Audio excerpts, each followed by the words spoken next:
Income tax से। और आज इसमें जो हम आपको टॉपिक कवर करने वाले हैं वो हम टॉपिक कवर करेंगे कैजुअल इनकम से। आज हम जानेंगे कि भाई हमारी जो कैजुअल इनकम होती है वो क्या होती है, कैजुअल इनकम्स के फीचर्स क्या होते हैं, प्लस हम जानेंगे कि कौन कौन सी इनकम ऐसी है जो इनकम हमारी कैजुअल इनकम में कवर नहीं होती। आज हम जानेंगे कैजुअल इनकम के बारे में। यदि आपने भी हमारा चैनल सब्सक्राइब नहीं किया तो हमारे चैनल को सब्सक्राइब करें, लाइक करें, कमेंट करें। और यदि आपको हमारी वीडियोस पसंद आ रही हैं तो अपने फ्रेंड्स को हमारी वीडियोस को शेयर करें। Thank you. कैजुअल इनकम होती क्या है?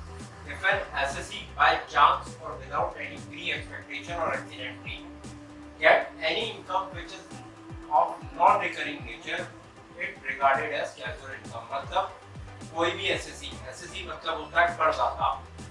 SSE मतलब करदाता जो कि कर का पेमेंट करता है, मतलब जो कि टैक्स का पेमेंट करता है वो मेरा कहलाता है SSE। मतलब कोई भी ऐसा SSE जिसको बाई चांस, मतलब बाई चांस जैसे मान के रोड पे जा रहे हैं या कहीं जा रहे हैं और कुछ पैसे पड़ोस मिल गए, या विदाउट एनी प्री एक्सपेक्टेशन और accidentally. Without any pre expectation मतलब कि मुझे कोई भी प्री एक्सपेक्टेशन नहीं थी और मुझे क्या हुआ, कुछ प्राइज मनी मिल गई। यानी विदाउट एनी प्री एक्सपेक्टेशन और accidentally get any income which is of non recurring nature. Which is of non recurring nature मतलब नॉन रिकरिंग का मतलब होता है बार बार ना हो। मतलब कोई भी एक ऐसी एक्टिविटी जो कि बार बार नहीं होती, जो रिपीटेड नहीं होती, वो हमारी एक्टिविटी कहलाती है non recurring nature. Non recurring nature मतलब कि भाई जैसे आप मान के चलिए, मैंने भी आपको एक एग्जांपल लिया कि आप रोड पे जा रहे हो, रोड पे आपको 5000 रुपए पड़े हुए मिल गए।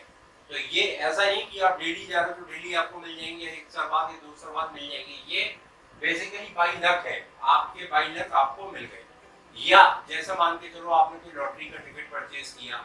अब लॉटरी का टिकट क्या है कि एक तरीके से आपने लॉटरी का टिकट परचेज कर लिया, बट ये जरूरी नहीं है कि वो लॉटरी का टिकट हर बार आपका लगे। तो that comes under casual income. Casual income means वो सारी इनकम जो कि हमारी नॉन रिकरिंग नेचर की होती है, मतलब जो बार बार नहीं होती, कभी कभार एक आध बार हो जाती है। प्लस वो हमारी अनसर्टेन है। अनसर्टेन मतलब कि वो बाय लक और बाय चांस मेरे पास आती है। उन इनकम्स का मुझे पहले से पता नहीं होता कि वो इनकम्स मेरी होने वाली है। तो ये हमारी होती है F N S by chance और विदाउट एनी एक्सपेक्टेशन और accidentally get any income which is non recurring in nature. Non recurring मतलब कि बार बार ना होना, मतलब regarded as a casual income. अब हम बात करते हैं कि कैजुअल इनकम में हमारी कौन कौन सी इनकम आती है। तो वो कैजुअल इनकम से कैजुअल इनकम में आती है हमारी, इसको हमने कोई लॉटरी से इनकम कोई जीती या लॉटरी से हमारे पास कुछ बम्पर प्राइज लगा हो। हॉर्स रेस जो आपने देखा होगा, हॉर्स रेसिंग वगैरह होती है, तो हॉर्स रेस में जो भी हॉर्स रेस से इंसान, जो भी घोड़े दौड़ते हैं और जो भी घोड़े के रिप्रेजेंटेटिव होते हैं, तो उनको जो इनकम मिलती है, क्योंकि हॉर्स रेस में कोई भी एक हॉर्स जीतेगा तो उस हॉर्स रेस से जो भी इनकम मिलती है that comes under casual income. वो हर बार आपकी नहीं है। देन बैटिंग, आपने किसी से बैटिंग लगाई, बैटिंग मतलब शर्त लगाना। आपने बैटिंग लगाई या शर्त लगाई, तो शर्त लगाने के बाद यदि आपको शर्त जीत जाते हो तो शर्त लगाने के जीतने के बाद जो आपको इनकम मिली that comes under casual income.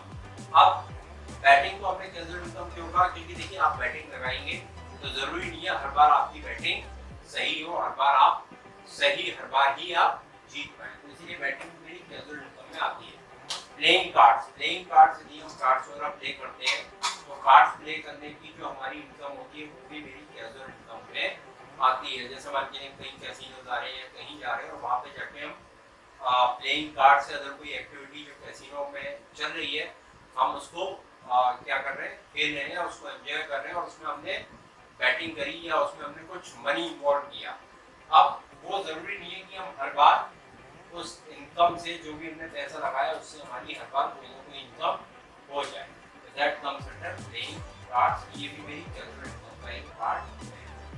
Next है क्रॉसवर्ड पजल्स। जैसे आपने देखा होगा बहुत सारे अखबार वगैरह में या न्यूज़पेपर में या मैगजीन्स में ऑनलाइन क्रॉसवर्ड पजल्स आपके चलते हैं। क्रॉसवर्ड पजल्स यदि आप सॉल्व करते हो और यदि आप बिल्कुल सही से क्रॉसवर्ड पजल्स अगर आप सॉल्व कर लेते हो तो हो सकता है कि आपको कोई एक इनाम की राशि 500 रुपये, 1000 रुपये, 10,000 रुपये, 1 लाख रुपये, 1 करोड़ रुपये आपको मिले। लेकिन हर बार आप क्रॉसवर्ड पजल हो सकता है नहीं सॉल्व कर पाए। रेगुलर इंटरवल में क्रॉसवर्ड पजल ना ही वो एक्टिविटी अगर हो रही है और ना ही वो एक्टिविटी आप हर बार जीत पा रहे होंगे। तो ऐसी एक्टिविटी हमारी जिसको आ जाती है कैजुअल इनकम। अब हम आगे आपसे बात करेंगे फीचर्स ऑफ कैजुअल। ये हम बात करते हैं features of casual income. Casual income के वैसे मैक्सिमम फीचर मैंने आपको पीछे जितनी भी हमारी इनकम्स थी उसमें बता दिया है, बट एक बार दोबारा से देख लेते हैं। कैजुअल इनकम का पहला फीचर है रिसीव्ड ऑन अनसर्टेन टाइम। मतलब जितनी भी कैजुअल इनकम होती है वो एक अनसर्टेन टाइम में मिलती है। मतलब हो सकता है वो आज आपको कोई कैजुअल इनकम हो जाए, फिर वो 5 साल, 10 साल, 15 साल बाद हो, या हो सकता है कभी भी आपको ना हो। तो दैट मींस कि casual income received on uncertain. Second point है हमारा कैजुअल इनकम में no prior estimate. Prior estimate in terms of money. Prior estimate in terms of money मतलब कि बेसिकली क्या होता है कि जो भी हमारी कैजुअल इनकम है तो उस कैजुअल इनकम की हमें प्रायर इंफॉर्मेशन नहीं होती है, प्रायर एस्टिमेशन नहीं होता कि कितने रुपए हमें एज अ कैजुअल इनकम के रूप में मिल सकते हैं। आइदर हो सकता है मुझे 100 रुपये मिल जाए, हो सकता है 500 रुपये मिल जाए, हो सकता है 1000, 10,000, 1 लाख, 5 लाख, 10 लाख या 1 करोड़ रुपए, कोई भी अमाउंट मुझे मिल सकता है। तो ये भी मेरा अनसर्टेन रहता है कि मुझे कितना अमाउंट कैजुअल इनकम के रूप में मिलना है। थर्ड पॉइंट है no possibility getting again and again. यही मैंने आपसे अभी पहले पॉइंट में भी बात करी थी कि ये पॉसिबिलिटी नहीं है कि आपको again and again casual income हो जाए। इट मींस जैसे मैंने आपको वीडियो की शुरुआत में एक एग्जांपल दिया था कि भाई जैसे मान के चलिए रास्ते में जा रहे हैं और हमें कोई 100 का नोट या 500 का नोट पड़ा हुआ मिल गया, तो अब ये जरूरी नहीं है कि मैं जितनी बार भी उस रास्ते से या उस रोड से गुजरूंगा मुझे वहाँ पे कुछ ना कुछ पैसे खड़े मिल जाएंगे। तो that means no possibility getting again and again. अगर हम बात करते हैं कैजुअल इनकम की, तो कैजुअल इनकम पे भी हमारा टैक्स लगता है। और वो टैक्स कैसे लगता है, वो हमारा स्लैब है एक्सपेक्ट एस्टिमेटेड ₹10,000, यानी जो ₹10,000 तक की मेरी कैजुअल इनकम होती है उसमें कोई भी टैक्स नहीं होता, वो मेरी उस लेवल तक एग्जेम्प्टेड होती है।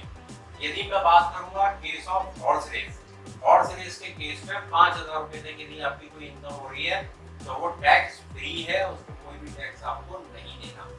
लेकिन यदि इससे ऊपर आपकी कोई इनकम होती है, जैसे मान के चलो आपकी टोटल इनकम हुई 11,000 रुपए की, लाइक सिंपल जो आपकी इनकम हुई वो 11,000 रुपए की हुई, तो आपको क्या करना होगा, 10,000 रुपए तक तो एग्जम्पशन है आपका, 1,000 रुपए पे आपको टैक्स का पेमेंट करना होगा। अब जब हम बात करते हैं इसकी टैक्स की, तो टैक्स स्लैब इसका रहता है 30% फ्लैट रेट। इसका जो 30% जो है वो हमारा टैक्स रेट रहता है, क्योंकि फ्लैट रेट 30% से आपकी जो इनकम हुई है, जैसे 1,000 रुपए की आपकी इनकम हुई है कैजुअल इनकम में, तो 1,000 पे आपको 30% का टैक्स पेमेंट करना पड़ेगा। तो ये हमारे फीचर्स होते हैं कैजुअल इनकम के। अब हम बात करते हैं कि कैजुअल इनकम जो कि हमारी कैजुअल इनकम में इंक्लूड नहीं होती, बट हमें लगता है कि हमारी कैजुअल इनकम्स है, क्योंकि देखिए कैजुअल इनकम और नॉन कैजुअल इनकम में मुझे डिफरेंस मालूम होना चाहिए, या जब मैं इनकम टैक्स पढ़ रहा हूँ तो मुझे मालूम होना चाहिए कि ये इनकम मेरी कैजुअल इनकम में कैलकुलेट की जाएगी और ये इनकम मेरी कैजुअल इनकम में कैलकुलेट नहीं की जाएगी। तो वो कुछ पॉइंट है, आइए देखते हैं।